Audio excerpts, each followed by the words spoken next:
Beach was a lake.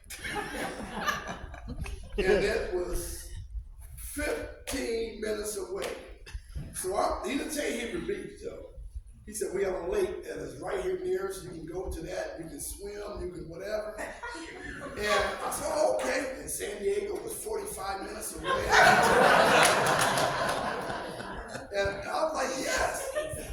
But what got me here, and I have to be honest, is that he was after another player of ours that came out. His name was Bob Harris.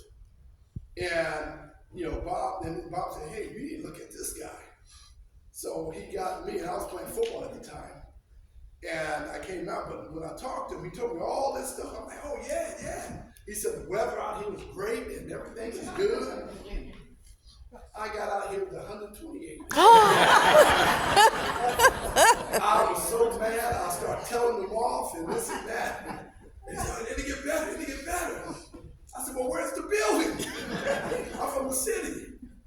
But I tell you this, when y'all said about coach in the gym and he's walking the floor, he always used to say, check out the floor.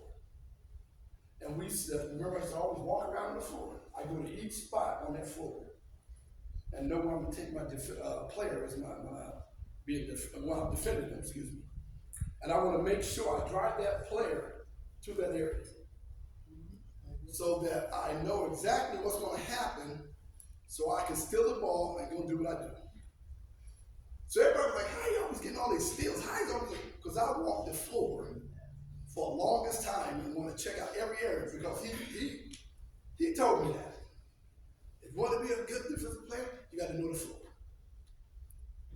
And that's still today, I keep that. And I have to learn. And it was great that I'm going to say something else. It was great. But he thought that he could still play. And he wanted to go out on the floor to play with us, right? He was talking all this smack, and he said, y'all ain't doing nothing today. He's just going off on us. We said, well, you come out here and show us that. He come out on the floor, and we said, now we're going to step it up. And we beat him up bad and all of this, and he was getting mad. He'd run through you, knock you down, and this and this, and then he'd look at you and walk away. So we went on and we got up, and we did the same thing again. Beat him up again. But what we didn't realize was one thing. Who was that? Y'all tell me who it is. Coach Deyo. That's right. Deyo. After we got done with running up down that field, court, he said, now it's my time. He said, y'all got me? He said, now everybody on the line. And as we got on the line, and we can't say, they don't say suicides now because of everything that looked at. We said to run suicides and run killers. And we know we beat that time. No. He said, nope. No. Everybody back on the line again. And then we run, get back. Nope. Everybody back on the line. And we did this about 4 or 5 times. He always did that. And I'm going to say this to Coach because I came out, I was already in college, so I was already adapt to the life of college and all of this and all of that. And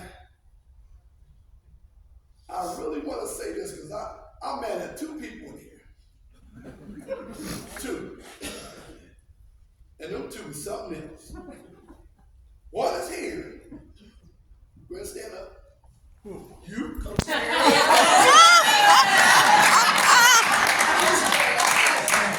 I don't know if y'all know. This is Mr. Brown Bag. How you doing? But I thank them. I'm going to be serious because, it was minimal with what we had as far as the money and all of that.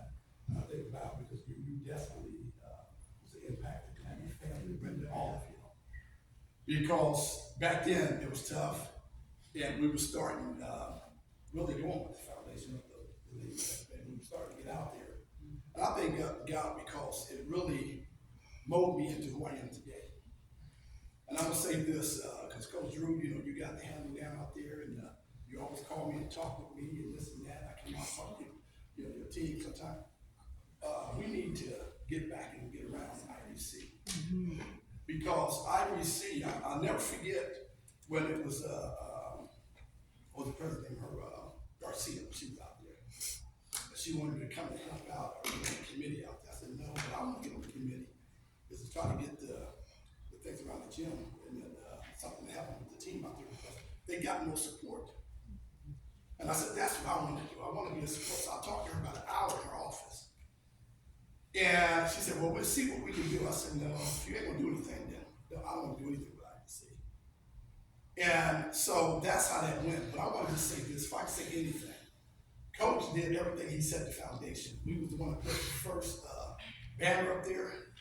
And I thank God for that because we sweat and we did everything and we put IBC on the map to start it. But now it's a new generation of it and we got to support IBC now. Amen. We got to support the basketball program as well as the girls basketball program, as well as every athletics that's out there. We got to support it. And that's what I'm campaigning right now for. That we get out there and do this because I even connected with someone that wanted to help out there. So let's do this. All right? That's all I got to say. No, last thing I was saying is he's a preacher.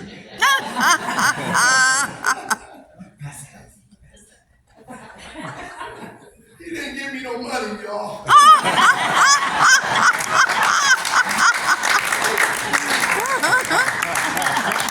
Gave you a future. I don't know. Hold your water. Yeah.